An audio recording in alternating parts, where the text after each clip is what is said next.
Saya masuk pertandingan memancing, jurang pertandingan 50. Hasilnya saya menjadi juara. Soalannya, bolehkah saya belanja duit yang saya menang itu? Mohon pencerahan. Baik. Seorang pemancing nak masuk pertandingan kena bayar RM50. Kerana kalau 1000 orang pemancing berapa? RM50,000. Faham lagi?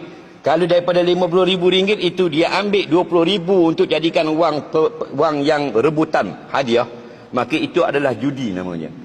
Kerana pemancing yang bernasib baik, walaupun hanya bayar 50, dapat RM10,000 wang tunai johan. Dan pemancing yang tidak bernasib baik, dia hilang RM50. RM50 itu dia ambil sebagai barang kemenangan oleh orang yang bernasib baik. Itulah judi namanya. Yang tidak judi ialah yuran itu bukan untuk dijadikan hadiah rebutan, tapi untuk bayar sewa MPKT, untuk bayar sewa patah, untuk beli t-shirt, untuk upah budak-budak buat kerja.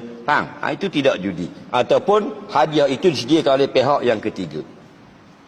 Jadi banyaknya keuntungan daripada pertandingan memancing seperti ini, sebenarnya ia judi.